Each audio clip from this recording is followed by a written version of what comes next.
Kasama po natin ang spokesperson ng CAAP, si Sir Eric Apolonio. Sir, magandang umaga po. Yes, magandang umaga po sa inyong dalawa ni Sir Ted. Magandang umaga po. Sir, ito nga po, ang sabi niyo po dito sa inyong pahayag, meron sila until June 6, 2026. Yun naman nilang, yung kanilang financial obligations from 833.7 million, bumaba naman po yan sa 271.94 million pesos. Ano po ang mangyayari kung sakali man, ayaw naman natin yun ang mangyari, na hindi po makapagbayad agad ang AirAsia? Anong mangyayari dun sa mga nakapag-book na ng flights with them? Unang-una po ay tuloy-tuloy po yung pag-uusap ng management ng AirAsia at saka dito sa amin. Although binigyan namin sila ng final notice na until Saturday, June 6, no? Yung deadline, meron pong nakaredy tayong contingency plan just in case mangyari yung hindi nating inaasahan para hindi ma-disrupt yung travel ng mga pasahero natin. Okay. So, automatic po na talagang pag hindi sila nakapagbayad, suspended yung kanilang mga flights? And ano po yung sinasabi ninyo na may mga inihanda naman po kayong contingency measures, sir?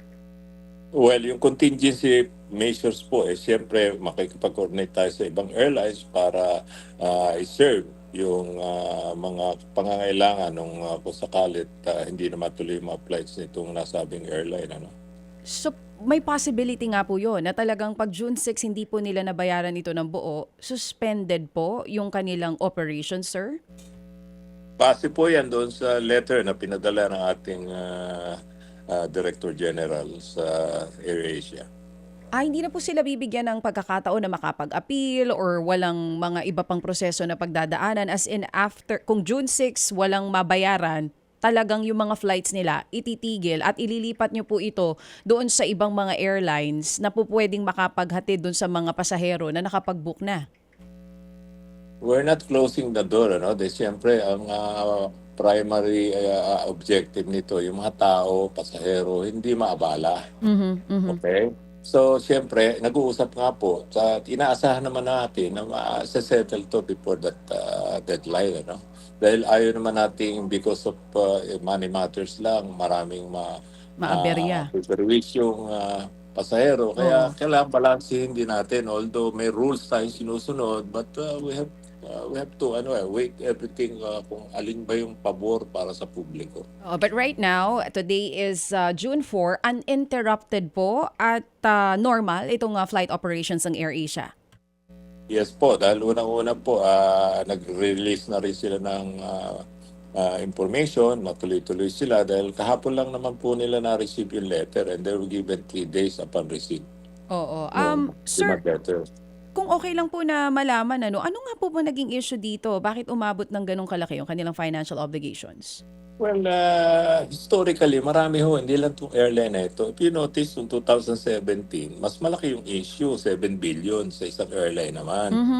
Nga it took the PEC Presidente Duterte ang nagsabi pa na kung hindi nyo settle ng 10 days, sasara ko yan. At naayos naman po yun at wala namang nangyari.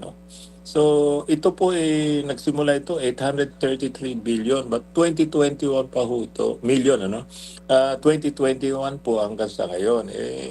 Tingnan po naman natin kasi yung nangyayari. Una noon nagkaroon ng COVID. Yeah. Walang pasahero pero tuloy ang bayad nila sa amin dahil hindi naman po pwedeng hindi sila singilin at saka ang nagiging issue diyan paano natin ito halintulad natin sa credit card dahil unang-una yung mga billings ng mga galing sa probinsya hindi nagtatama doon sa billings na nakarecord sa kanila. So magko-contest sila ngayon. Ang naging issue, magbabayad sila partial because parang credit card. Kung hindi ka magbayad, putol ka. So at least unti-unti. Hanggang sa finally, na-resolve na 200 plus na lang at pina-aprobahan sa board. Kaya yun ang base ng letter na pinadala. Yung binabanggit niyo po nung before, it's because of the pandemic. Ito pong issue with AirAsia ngayon, naka-apekto po ba yung taas ng presyo ng fuel kung ba't nahihirapan din sila na makabayad? May effect po yun? Lahat po ng airlines may problema ng ganyan. Okay, oo. And sir, ang malinaw lang dito, kung sakali man wag nga sana na on June 6 Kung hindi magkasundo, may plano ang KAA para sa mga pasahero na nakapag-book ng flights. Yun ang sure. Tama po, dahil unang-una, hindi naman po kami pwedeng bumali doon sa order at batas po yun, ano? So, gumawa kami ng contingency plan para at least disaffected yung mga pasahero dahil ang kawawa rito yung pasahero. Oh, nakipag-ugnayan na po ba kayo sa AirAsia kung nag-aabiso na sila as early as now doon sa kanilang mga pasahero na posibleng maapektuhan ng flights?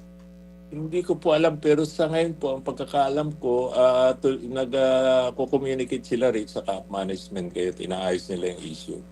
Opo, kumbaga dito po, ang prinsipyo, meron kayong dapat na bayaran, maaaring meron kayong mga contest kung magkano ito, pero importante, bayaran nyo. Yun po yun. No? Yan ang issue ho dito. Bayaran Tama ninyo, po. hango doon sa legal na komputasyon na tinatanggap po naman ng airline. So meron lang po itong mga due date, ika nga po, Director. Okay. Kumusta na po itong air asset si Zaldico, sir? Well, so but po, pareho pa rin po, nandito po yung mga related sa kumpanya niya, nandito naman po lahat yun. Yung pong tatlo, andun pa rin po at binabantay naman namin yan dahil may freeze order yan. Yung isa sa Singapore, yung jet at dalawa dyan sa Malaysia. Ito po nandito, sir. Can you refresh us? Ano pong mga air assets po ito, sir? Actually, hindi ho direktang nakalagay sa pangalan niya ito dahil kumpanya po nakasama siya doon sa korporasyon. Opo, ito ho'y mga helicopter ho ba, aeroplano? Helicopter po at saka may isa o dalawa yatang maliit na aeroplano. Opo, ito ho ba yung Gulfstream o ano lang ho ito? Mas mababang klase? Mababa po ito. Ang nando sa Singapore po yata yung Gulfstream. Yun yung pinakamahal Alright, so ito pong tatlo na air assets dito, frozen din po ito, meaning hindi maaari po nilang gamitin. Ay, yung nandito po, wala. Hindi ho na ginagamit. Naka-park lang ho doon sa mga hangars at identify naman po namin yung areas. Yung pong naandoon sa Malaysia at Singapore, hindi rin po ginagamit. Hindi po at may order po yun Sino nagbabayad ng parking fee? Yan po ang hindi ko masagot sa inyo dahil galing ho, hindi ho sa amin napag-utusan lang po kami na i-monitor at bantayan yan Pero di ho ba kung sa Singapore tsaka sa Malaysia ito, nasa ang airport ito, saang hangar? Meron po, nakalagay po doon sa official information. Opo, pero di ho ba may renta yon? Tama po, they have to pay doon sa parking maintenance fee. No? Oh, alam nga naman mga Pilipino pa nagbabayad ng renta nun. Hindi ko po, ayun nga po sir, hindi ko masagot dahil una-una hindi po sa amin galing yung order. Pag-utusan lang po kami na preserve, maintain, bantayan yung mga air asset na under freeze order. Oo, kayo na pag-utusan lang nino. Doon po sa yung pong nag-imbestiga doon sa flood control. Yan ba Hindi ko lang ma-recall. AMLAC ba yan o ombudsman? AMLAC ko ata. Hindi ako sir sure dahil medyo matagal na to, nakalimutan ko na. Opo, pero kami hindi namin nakakalimutan ito, no? Itong isyong ito ng flood control scandal at itong alleged ill-gotten wealth po ni Zaldico and his family. Itong nandito ngayon sa Pilipinas, ang hangar ito? Marami ho iba-iba hong lugar yung nakapark but monitor ho yan at hindi ho talaga po pwede makalabas yan. Unang-una, cancel na yung permit. Dahil mag-a-apply sila, kung lilipad sila, mag-a-apply sila sa ka-app ng flight plan. Oo. Hindi ho sila i-allow, kaya nandun lang po yung air assets. Ayun. So, kumbaga, nakatenga lang ito, hindi ito pwedeng ibenta, hindi pwedeng ilipad. So, yung declared na owner nitong kumpanya, bahala sila sa buhay nila to maintain pa rin yun. Kung gagalawin o hindi. Ganun po. Tama po. Alright. Again, to repeat, sir, ang nandito po ngayon sa Pilipinas ay 2 helicopter, 1 eroplano. No po, ang isang eroplano po ay nasa Singapore, yung sinabi niyo kanina, at dalawang helicopter diyan sa Malaysia.